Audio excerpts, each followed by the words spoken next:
السلام علیکم ورحمۃ اللہ وبرکاتہ۔ یہ مسجد کیوں غیر آباد ہے؟ 78 سال گزر جانے کے بعد تک بھی مسجد پہ کسی کا قبضہ نہیں ہے، لیکن پھر بھی مسجد میں نماز نہیں ہوتی اور مسجد سمجھیے کہ غیر آباد ہے۔ جب بھی ہم اس طریقے کی مسجدیں دیکھتے ہیں جن مسجدوں پہ کسی کا قبضہ نہیں ہے تو سب سے پہلے ایک بات ذہن میں آتی ہے کہ وہ وقف بورڈ جس کے لیے ہم لوگ کوشش کرتے ہیں کہ وہ ضائع نہ ہو جائے، سرکار اس پہ قبضہ نہ کر لے، وہ وقف بورڈ مسلمانوں کے لیے کر کیا رہا ہے؟ میں پچھلی ایک ویڈیو میں بھی آپ لوگوں کو بتایا تھا کہ کچھ مسجدیں ایسی ہیں جو کسی کے قبضے میں ہیں، ان کو چھڑانا، کیس کرنا ایک لمبا پروسیس ہوتا ہے جس میں مشکلیں بھی آتی ہیں، لیکن وہ مسجدیں جو اپنی شکل پہ 78 سال بعد تک بھی کھڑی ہیں اور ان کے ممبر، ان کی محراب اور ان کے مینار اس بات کی گواہی دے رہے ہیں کہ ہاں وہ مسجدیں ہیں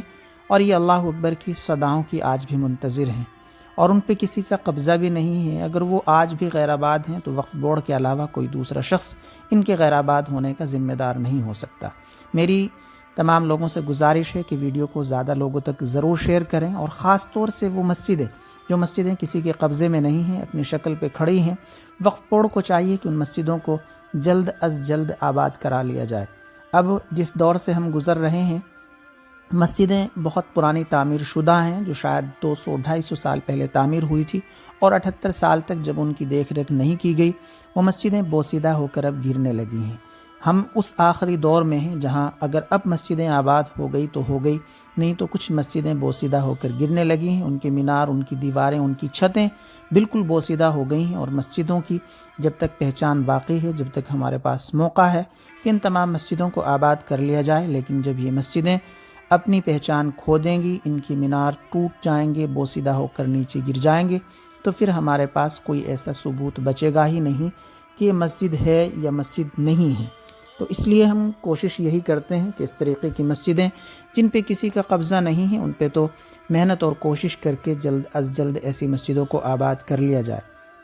جب ہم اس مسجد میں تشریف لائے تو مسجد کو دیکھ کر بہت زیادہ تکلیف ہوئی کہ وہ مسجدیں جہاں کبھی اللہ اکبر کی صدائیں گونجتی تھی، وہ مسجدیں جہاں کبھی چھوٹے چھوٹے بچے قرآن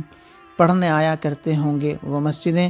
جہاں 5 وقتہ نماز پابندی کے ساتھ ادا کی جاتی ہوگی، آج وہ مسجدیں اس بات کی منتظر ہیں کہ یہاں اذان ہو، یہاں نمازیں پڑھی جائیں اور یہ مسجدیں آباد ہو جائیں۔ لیکن اس مسجد کے اندرونی حصے میں جانور باندھے جاتے ہیں، مسجد میں گوبر بھی ہے، مسجد کی حالت بوسیدہ بھی ہے، دیواریں بھی ٹوٹ کر نیچے گرنے لگی ہیں، لیکن اب بھی اگر اس مسجد کی مرمت کر دی جائے، مسجد الحمدللہ خوبصورت ہے اور